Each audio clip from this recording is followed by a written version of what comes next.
আসসালামু আলাইকুম। প্রিয় দর্শক, আপনারা জানেন যে এ মাসের 5 তারিখে বিকেলবেলা জুলাই ঘোষণাপত্র পাঠ করেছেন প্রধান উপদেষ্টা ডক্টর ইউনূস, এবং সেদিনই রাতে 8:30 সাড়ে 8টার দিকে উনি জাতির উদ্দেশ্যে ভাষণ দিয়েছেন এবং সেখানে উনি নির্বাচনে একটা সম্ভাব্য সময় ঘোষণা করেছেন। উনি বলেছেন ফেব্রুয়ারিতে নির্বাচন হবে, এবং এই ফেব্রুয়ারিতে নির্বাচন হবে এ ধরনের একটা যৌথ ঘোষণা এসেছিল তারেক রহমানের সঙ্গে ওনার বৈঠকের পরে লন্ডনে। সেখানে বলা হয়েছিল যে রমজানের 1 সপ্তাহ আগেও নির্বাচন হতে পারে। তখনই লোকে হিসাব করে নিয়েছিল যে 19 তারিখে রমজান হবে, তাহলে 1 সপ্তাহ আগে মানে 12 তারিখে হতে পারে। আবার সাধারণত আমাদের এখানে নির্বাচন হয় বৃহস্পতিবারে, তো 12 তারিখে আবার বৃহস্পতিবারও হয়ে যায়।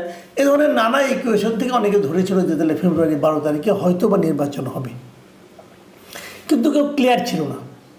অনেকে এমনও বলা বলি করেছিল যে প্রধান উপদেষ্টা হয়তো একটা থাপথুপ বুঝিয়ে বিএনপিকে শান্ত করলো, কিন্তু 5 তারিখে যখন তিনি ভাষণটা দিলেন জাতির উদ্দেশ্যে তখন বোঝা গেল যে না, প্রধান উপদেষ্টা সিনসিয়ারলি নির্বাচনের কথা বলছেন। প্রধান উপদেষ্টা এরপরে মালয়েশিয়ায় গেলেন, সেখানে যেও কিন্তু উনি ফেব্রুয়ারিতে নির্বাচন হবে এভাবেই দেশ প্রস্তুতি নিচ্ছে এটাও বললেন। এবং ফেব্রুয়ারিতে নির্বাচনের প্রস্তুতি নেওয়ার জন্য ওনার অফিস থেকে নির্বাচন কমিশনকে চিঠিও দেওয়া হলো।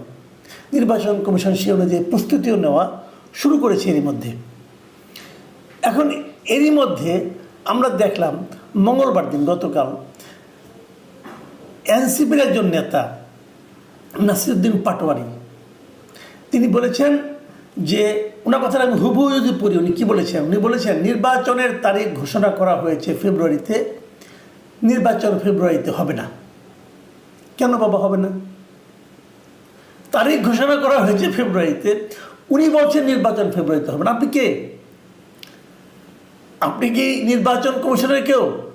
আপনি কি সরকারের কেউ? আপনি কি সরকারের এমন কোনো ব্যক্তি যিনি প্রধান উপদেষ্টার চেয়েও বেশি বুঝেন অথবা বেশি ক্ষমতা রাখেন? কেন নির্বাচন হবে না? উনি একটা ব্যাখ্যা দিলেন। উনি ব্যাখ্যাটা কি, যে এই যে জুলাই সনদ এটা বাস্তবায়ন করতে হবে, হত্যার বিচার করতে হবে, সংস্কার করতে হবে, এগুলো না করলে নির্বাচন তারা হতে দেবে না। বাংলাদেশের যে প্রেক্ষিত বর্তমানে, এর মধ্যে নির্বাচন হতে না দেওয়ার মতো সক্ষমতা কি এনসিপি অথবা নাসিরউদ্দিন পাটোয়ারি আছে? আবার এই অনুষ্ঠানে কিন্তু এনসিপির যিনি আহ্বায়ক মিস্টার নাহিদ ইসলাম, তিনিও কিন্তু একই কথা বললেন। তিনি বললেন দেশ সংস্কার না করে কোনো নির্বাচন হবে না। কোনো রাজনৈতিক দল, কোনো রাজনৈতিক পক্ষ এর সামিল হতে চাইলে আমরা তার বিরুদ্ধে যাব। মানে হুমকিও দিলেন যদি কেউ নির্বাচন করতে চায় তারা তার বিপক্ষেই যাবে। যখন তারা এই ভাষণটা দিচ্ছিলেন তখন সেখানে কিন্তু তাদের জাতীয় যুব শক্তি নামে একটা যুব সংগঠন আছে, তাদের একটা সম্মেলন ছিল, এই জাতীয় যুব সম্মেলন। সেখানে অনুষ্ঠানে বলেছিলেন, সেই অনুষ্ঠানে ওই সময়ে বিএনপির একজন সিনিয়র নেতা শহীদুদ্দিন চৌধুরী অ্যানিও ছিলেন। শহীদুদ্দিন চৌধুরী অ্যানিকে সামনে রেখেই এই দুই নেতা কিন্তু এই ধরনের কথা বলেছেন। এখানে অন্যান্য নেতারা আরও বেশ আপনার বিতর্কিত মন্তব্য করেছেন, সে আলোচনায় আমি যাচ্ছি না, আমি কিন্তু নির্বাচনের প্রসঙ্গে থাকছি। এখন আমি যে কথাটা বলবো এটা একটু মাথায় রাখেন আপনারা। কথাটা তারা কবে বললেন? মঙ্গলবার দিন। ঠিক তার আগের দিন সোমবার দিন ওনারা গিয়েছিলেন মার্কিন দূতাবাসে। মার্কিন দূতাবাসের যিনি ভারপ্রাপ্ত এখন রাষ্ট্রদূত আছেন ট্রেসি অ্যান জ্যাকবসন, তার সঙ্গে ওনারা একটা মিটিং করেছেন। এই এনসিপির লিডাররা, এনসিপির লিডারদের মধ্যে কে কে ছিলেন? এই নাহিদ ইসলাম ছিলেন আহ্বায়ক, ওনাদের যে সদস্য সচিব আছেন মিস্টার আখতার হোসেন তিনি ছিলেন, এবং সিনিয়র যুগ্ম সদস্য সচিব ডাক্তার তাসনিম জারা ছিলেন। এই 3 জন ছিলেন। আর ওদিকে ছিলেন ট্রেসি অ্যান জ্যাকবসন ভারপ্রাপ্ত রাষ্ট্রদূত, এবং দূতাবাসের যে পলিটিক্যাল কাউন্সিলর এরিক গিলান তারা ছিলেন। তারা এখানে প্রায় 1 ঘন্টা একটা মিটিং করেছেন। মিটিংটা হয়েছে রাষ্ট্রদূতের বাসভবনে। এনসিপির সঙ্গে মার্কিন রাষ্ট্রদূতের বাসভবনে কি মিটিংয়ের সাবজেক্টটা কি? আলোচনা করেছেন তারা বাংলাদেশের রাজনৈতিক পরিস্থিতি নিয়ে, নির্বাচন নিয়ে, গণতান্ত্রিক প্রক্রিয়া নিয়ে, এগুলো নিয়ে। তো এনসিপির সঙ্গে কেন? এনসিপিকে এই সময় সবচেয়ে বড় রাজনৈতিক দল, অথবা এই সময়ে এই নির্বাচনে মার্কিন মানে যুক্তরাষ্ট্রের ভূমিকাটা কি? তারা কি আমাদের নির্বাচনটা করে দেবে? ঘটনাটা কি? যুক্তরাষ্ট্রকে এদের মাধ্যমে কোনো একটি চাপ দিচ্ছে? তারা কি কোনো দিক নির্দেশনা দিচ্ছে? তাহলে কি আমি ভাববো পরের দিন যে তারা ঘোষণা করলেন ফেব্রুয়ারিতে নির্বাচন হবে না, এটা কি মার্কিন রাষ্ট্রদূতের মিটিং থেকে এই ইনফরমেশন অথবা এই নির্দেশনা পেয়েই তারা এটা বললেন? এই ধরনের সন্দেহ কিন্তু আমি করব। কারণ আমার কাছে মনে হয়েছে মার্কিন রাষ্ট্রদূতের সঙ্গে দেখা করার পরের দিনই ওনারা হঠাৎ করে এই হুঙ্কার দিচ্ছেন। কিসের জোরে? আমি জোরটা খোঁজার চেষ্টা করতেছি। গ্রামে একটা কথা আছে যে পাঠা কুদে খুঁটির জোরে। আমি সেই খুঁটিটা খোঁজার চেষ্টা করছি। আরেকটা ঘটনা বলি, এটাও বিচ্ছিন্ন কিন্তু বিচ্ছিন্ন নয়। যেদিন তারা ওখানে বললেন এই ঢাকার এই যুব সম্মেলনে যে নির্বাচন ফেব্রুয়ারিতে হবে না, ঠিক সেই একই দিন মানে মঙ্গলবার দিন মার্কিন রাষ্ট্রদূতের বাসভবনে আরও দুজন ব্যক্তি গিয়েছিলেন। এই দুজন ব্যক্তিকে মিস্টার আলী রিয়াজ এবং মিস্টার মনির হায়দার। এরা কারা? আলী রিয়াজ হচ্ছেন যে এই যে আমাদের জাতীয় ঐক্যমত্য কমিশন আছে, মানে যারা সংস্কার করছেন, উনি প্রথমত ছিলেন যে সংবিধান সংস্কার কমিশনের চেয়ারম্যান, এবং সেই সংস্কার রিপোর্টগুলো দেওয়ার পর সবগুলি সংস্কার রিপোর্ট নিয়ে রাজনৈতিক দলের সঙ্গে যে আলোচনা চলছে, যাকে বলা হচ্ছে জাতীয় ঐক্যমত্য কমিশন, সেই ঐকমত্য কমিশন কিন্তু এক দফা আলোচনা শেষ করে দিয়েছিল।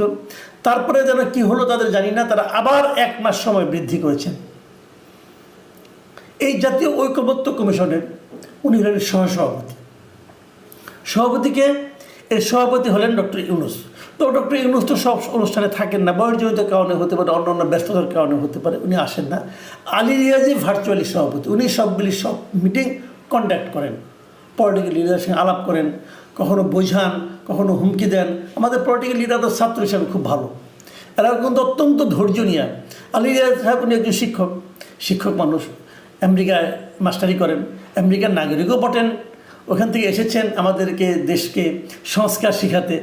তো উনি এখান থেকে টিচার মানুষ শিক্ষা দেন, আর আমাদের পলিটিক্যাল লিডাররা বাধ্যগত ছাত্রের মতো সেই শিক্ষা গ্রহণ করেন, চা নাস্তা খান, তারপরে তারা বলেন যে হ্যাঁ আংশিক ঐক্যমত্য হয়েছে, পার্সিয়াল হয়েছে, আবার হবে, আবার বসতে হবে, নোট অফ ডিসেন্ট দিয়েছে কেউ, এগুলো নানা রকম আলোচনা হয়, আমরা মাসখানেক ধরে দেখলাম। তো সেই আলী রিয়াজ গেলেন মার্কিন রাষ্ট্রদূতের সঙ্গে, ভারপ্রাপ্ত রাষ্ট্রদূতের সঙ্গে দেখা করতে, এই ট্রেসি অ্যান্ড জ্যাকবসনের সঙ্গে। কবে? মঙ্গলবার দিন। মানে আগের দিন গেলেন এনসিপি, পরের দিন গেলেন এই জাতীয় ঐকমত্য কমিশনের সহসভাপতি, এবং ওনার সঙ্গে ছিলেন এই কমিশনের সদস্য এবং প্রধান উপদেষ্টার বিশেষ সহকারী মনির হায়দার। ইন্টারেস্টিং হলো আলী রিয়াজ এবং মনির হায়দার দুজনেই আমেরিকায় থাকেন, ওনাদের ঘর সংসার সব আমেরিকায়, ওনারা আমেরিকার নাগরিকও বটেন, বাংলাদেশেরও নাগরিক, দ্বৈত নাগরিক, দুজনেই গেছেন। মানে ওনারা আসলে মানে বাংলাদেশের পক্ষ হয়ে ওনাদের নিজের দেশের লোক তার সঙ্গে দেখা করতে গেছেন। কেন? এটা শুনতে গেছেন যে আর কি কি করলে পরে যুক্তরাষ্ট্রের স্বার্থ সংরক্ষণ করা যাবে। কারণ ওনারা যখন নাগরিকত্ব নিয়েছেন তখন তো এই শপথ করেছেন যে ওনারা যুক্তরাষ্ট্রের স্বার্থ সংরক্ষণ করবেন তার প্রত্যেকটা কাজে। ওনারা কি এই জন্যই গিয়েছিলেন? মোদ্দা কথা হলো এই দেশটা আসলে চালাচ্ছে কারা? মোদ্দা কথা হলো এই দেশটা আগামীতে চালাবে কারা? এটা হলো বেসিক কথা। যুক্তরাষ্ট্র আমাদের উপর চেপে বসেছে, তারাই দিক নির্দেশনা দিচ্ছে যে দেশ কীভাবে চলবে। তারা আগেও এভাবে চেষ্টা করেছে, এখন যেমন চক্ষু লজ্জাটা উঠে গেছে, ওই লজ্জা শরমের যে একটা থাকে না, ওই ঢাকটা তারা তুলে ফেলেছে। এখন তারা বলে দিচ্ছে যে কিভাবে দেশ চালাতে হবে, এবং যারা এখন দেশের চালিকা শক্তি জায়গায় আছে তাদেরকে ডেকে ডেকে মিটিং করছে। এবং ওখানে তো নিজেদের লোক আছেই, আলী রিয়াজ তো তাদের দেশেরই লোক, তাদেরই নাগরিক, তো তাকে নিয়ে বলছে এইভাবে এইভাবে সংস্কার করো। আর এদিকে এরা বলছে সংস্কার সম্পন্ন না হলে নির্বাচন হবে না, তাহলে সংস্কারটা আরেকটু দীর্ঘায়িত করে দিলে তো নির্বাচন হবে না। মানে সব মিলিয়ে ফেব্রুয়ারিতে নির্বাচন না করার যে একটা পায়তারা চলছে, এবং এই পায়তারা খেলে এখানেই না, আরও বিভিন্ন জায়গায় যে ছড়িয়ে পড়েছে, সেটা আপনারা খুব শীঘ্রই টের পাবেন। কাজেই যারা নির্বাচনের ঘোষণা শুনে আশায় বুক বেঁধেছিলেন, তাদের মধ্যে আমিও আছি। আমিও ভেবেছিলাম নির্বাচনটা হবে, এখন সেটা নিয়ে আমার কেন যেন একটু সন্দেহ হচ্ছে। প্রিয় দর্শক, এটা নিয়ে আপনারা আরও পর্যালোচনা করুন, আরও ভাবুন, দেখা যাক নির্বাচন কবে হয়। এখন এই পর্যন্তই। আল্লাহ হাফিজ।